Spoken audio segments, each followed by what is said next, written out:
आज मुख्यतः हमारे डिपार्टमेंट से संबंधित जो काफी समय से हमारे इश्यूज रहे हैं, जिससे संबंधित हमारी हिमाचल कैबिनेट ने एक सब कमेटी बनाई थी, उसकी बैठक हुई, जिसमें मेरे साथ हमारे माननीय पंचायती राज विकास मंत्री, ग्रामीण विकास मंत्री अनिरुद्ध सिंह जी, हमारे लोक निर्माण मंत्री विक्रमादित्य सिंह जी, वो भी इस बैठक में शामिल हुए, सम्मिलित हुए, और साथ ही साथ जितने भी हमारे आला अधिकारी हैं, शिक्षा विभाग के सचिव शिक्षा, सभी ने वहां पर मैं समझता विचार विमर्श किया।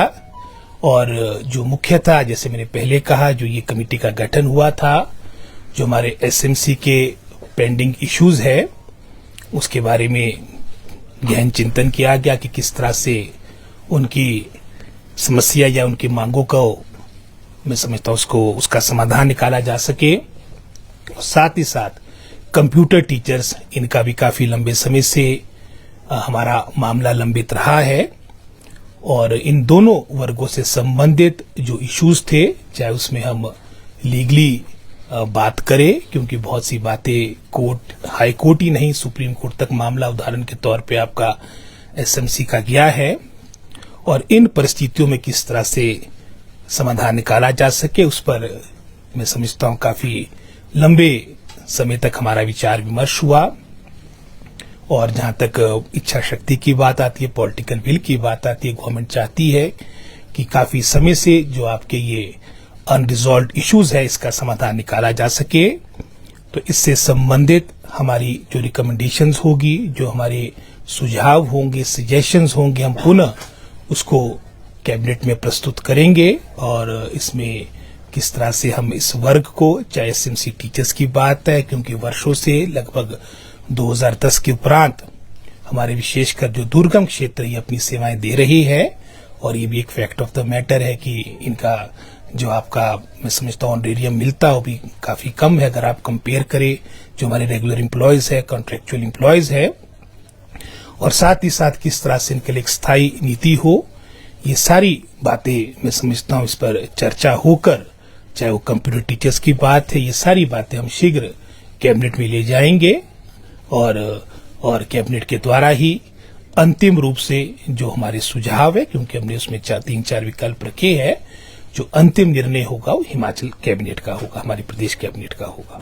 सर, पॉलिसी बनेगी, क्योंकि वो कह रहे हैं कि अब हमें जिस प्रकार से वेतन बढ़ाते हैं, हर बजट सत्र में 1500-2000 वेतन बढ़ता है, पॉलिसी की मांग कर रहे हैं। फाइनेंशियल पार्ट एक मैं समझता हूँ जो हमारी आज चर्चा हुई उसका एक अंग है, लेकिन जैसे आपने पॉलिसी की बात भी कही, और मैंने पहले जैसे इसमें सुप्रीम कोर्ट, हाई कोर्ट, कई मैं समझता हूँ लीगल जिसमें अतीत में ऑर्डर्स आए हैं, इसको लॉ डिपार्टमेंट भी एग्जामिन करेगा, लेकिन डिपार्टमेंट या सरकार की इच्छा शक्ति है कि इन बातों का समाधान निकले।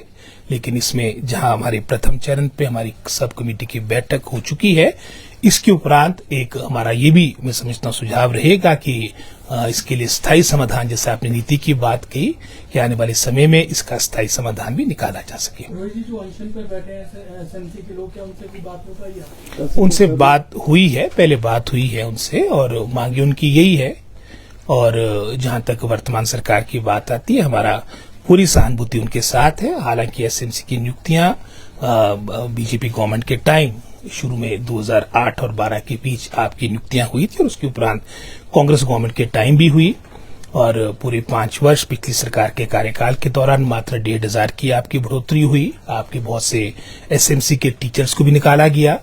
तो हमने मैं समझता हूँ एक, जैसे मैंने कहा कि एक पॉजिटिव अप्रोच के साथ लगभग कोई इसी वर्ष लगभग कोई 2000 का ऑनरेरियम बढ़ाया है, और साथ ही साथ आने वाले समय में इनकी जो मांगे हैं उसका समाधान निकाला जा सके, उसको देखते हुए सब कमेटी का गठन किया गया था। और हम अपनी जो रिकमेंडेशन है, सजेशंस है, सुझाव है, शीघ्र कैबिनेट को प्रस्तुत करेंगे। कल से भी जारी सर वो लोग जी। और सर विकल्प की आपने बात की, 4 विकल्प कौन से है सर? ये मैं समझता हूँ पहले कैबिनेट में जाएंगे और उनके पक्ष में ही ये सारे विकल्प हैं। और जैसे मैंने पहले कहा, लीगल के साथ फाइनेंशियल भी चलो एक पार्ट है, लेकिन मुख्यतः जो अड़चने जो आ रही है वो आपकी कोर्ट से संबंधित अड़चने है, उसका समाधान कैसे निकाला जा सके, उसके लिए भी सरकार गंभीर। और मेरा इनसे आग्रह है सभी अपने एसएमसी टीचर से कि वो सरकार की, विभाग की मंशा समझे, और हम उनके साथ हैं और जैसे हमारी ये कैबिनेट में हमारी रिकमेंडेशन जाएगी तो मैं समझता हूँ काफी हद तक वो भी इस बात को लेकर संतुष्ट होंगे। सब कमेटी की फाइनल मीटिंग होगी या अभी लीगल से आप ओपिनियन लेने के बाद दोबारा मीटिंग रखेंगे? हमारी सब कमेटी की तो फाइनल मीटिंग है और हम अपने सजेशंस कैबिनेट में दे रहे हैं, लेकिन जैसे आपने लीगल, फाइनेंशियल, हमारा पर्सनल जिससे संबंधित और मैटर्स है वो सेक्रेटरी एजुकेशन स्वयं अपने स्तर पर देखेंगे। सर वोकेशनल टीचर्स भी हैं जी नहीं, अभी हमारा जो मुख्यतः जो आज की चर्चा रही, जो हमारा मैंडेट था वो एसएमसी टीचर्स और कंप्यूटर टीचर्स की जो उनकी इश्यूज है उससे संबंधित था। सर 12 तारीख से स्कूल खुल रहे हैं जी। और सबसे बड़ा असमंजस बना हुआ है जो प्रिंसिपल्स है, स्कूलों के बच्चे हैं, पेरेंट्स हैं, क्योंकि अब इस बार जो 6 साल वाला क्राइटेरिया रखा था कि 6 वर्ष में ही पहली कक्षा में एडमिशन मिलेगी, जी। मतलब रियायत दे रहे हैं, कितनी दे रहे हैं? ना उसमें राहत देगी। पिछली कैबिनेट में इसके बारे में निर्णय हुआ था और शीघ्र हम इसके बारे में नोटिफिकेशन जारी करने वाले हैं। और वर्तमान में आप जानते हैं कि एनईपी जो हमारी नेशनल एजुकेशन पॉलिसी उसका मैंडेट है कि आपकी क्लास 1 की जो भर्ती होगी 6 वर्ष में होगी, और जहां तक राहत देने की बात उस पर पिछली कैबिनेट में चर्चा हुई और शीघ्र इससे संबंधित आपकी नोटिफिकेशन होने जा रही है। कितने मंथ की होगी सर? मैं आपको नोटिफिकेशन की बात आपको स्वयं उसका पता लग जाएगा। निजी स्कूलों पे भी इम्प्लीमेंट होगा ये? सब पर इम्प्लीमेंट होगा, वो भी हमसे बाहर नहीं है। ये तो पूरे राष्ट्र पे इम्प्लीमेंट है, लगभग सभी प्रदेश सरकारों ने इसको इम्प्लीमेंट कर दिया है और सभी मैं समझता हूँ जैसे एजुकेशन बोर्ड है, सीबीएसई, सब ने अडॉप्ट कर दिया है। और हालांकि एनईपी को फॉलो करने वाला हिमाचल सबसे पायनियर स्टेट था, लेकिन कई बातों को लेकर हम पीछे रहे हैं, तो आने वाले समय में और पीछे ना रहे तभी वर्तमान सरकार ने ये पहल की है। रिलैक्सेशन का बोल रहा हूँ सर, रिलैक्सेशन उनको भी इम्प्लीमेंट करेंगे? क्यों नहीं करेंगे, वो भी करेंगे, वो भी हमसे बाहर नहीं है। तो पूरी प्रदेश का सरकार, चाहे हमारे मैं समझता हूँ निजी स्कूल्स है, चाहे हमारे गवर्नमेंट स्कूल है, सबके लिए लागू होगा। सर इंग्लिश मीडियम में पढ़ाई भी शुरू कर रहे हैं जी, कितने स्कूलों में शुरू कर रहे हैं पहले? लगभग सभी प्राइमरी स्कूल्स में क्लास 1 क्लास 2 में आपकी ये इंग्लिश में आपका विशेष के जैसे मैथ्स की बात आती है वो प्रारंभ कर रहे हैं। Thank sir you. Himachal Pradesh में अनएम्प्लॉयमेंट रेट में भी एक बड़ी बढ़ोतरी हुई है, तो सरकार भर्तियों के ऊपर सोच रही है सर? अब मैं अपने विभाग से संबंधित ही कहूंगा, लगभग कोई 2252 तो हमारे बैच वाइज लगभग अंतिम स्टेज पे पहुंच चुकी है नियुक्तियां। टीजीटी हमारी लगभग कोई 800 के आसपास इसी का जो पार्ट है उसकी तो हम शीघ्र मैं समझता हूँ लिस्ट जारी करने वाले हैं।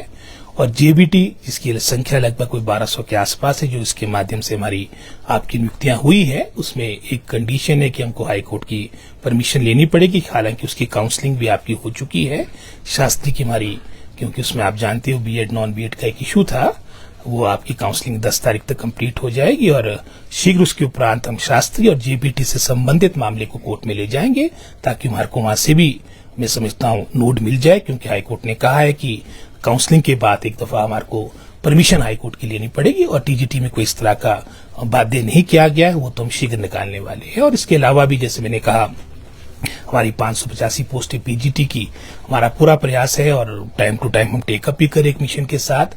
585 पोस्टें हमारी पीजीटी की कमीशन के द्वारा आपकी 31 मार्च से पहले कंप्लीट की गई, जो आश्वासन हमारे को कमीशन ने दिया है। और इसके अलावा भी जो हमारी 2800 पोस्टें थी जिसकी स्वीकृति हमारे को इकट्ठी कैबिनेट ने दी थी, लगभग कोई आपकी 2252 तो बैच वाइज थी। उसके अलावा जो आपकी चयन आयोग के माध्यम से आपकी फिलअप होनी थी वो भी हमने, क्योंकि चयन आयोग के गठन में समय लग रहा है, उससे संबंधित भी शिक्षा विभाग ने कमीशन से मामला टेकअप कर दिया, लिखित में दे दिया है कि वो ही अपने स्तर पर मैं समझता हूँ हमारी जो अदर कैटेगरीज की है, जैसे चाहे टीजीटी है चाहे आपकी जेबीटी की जो आपकी डायरेक्ट रिक्रूटमेंट की पोस्टें है, वो अपने मैं समझता हूँ अपने जो प्रक्रिया होती है आपके रिटर्न होते हैं उसके माध्यम से डायरेक्ट रिक्रूटमेंट की आपकी प्रक्रिया कमीशन करे। इसके बारे में कमीशन के स्तर पे भी निर्णय होना है। हमने लिखित रूप में अपनी रिक्वेजिशन कमीशन को भेज दी है।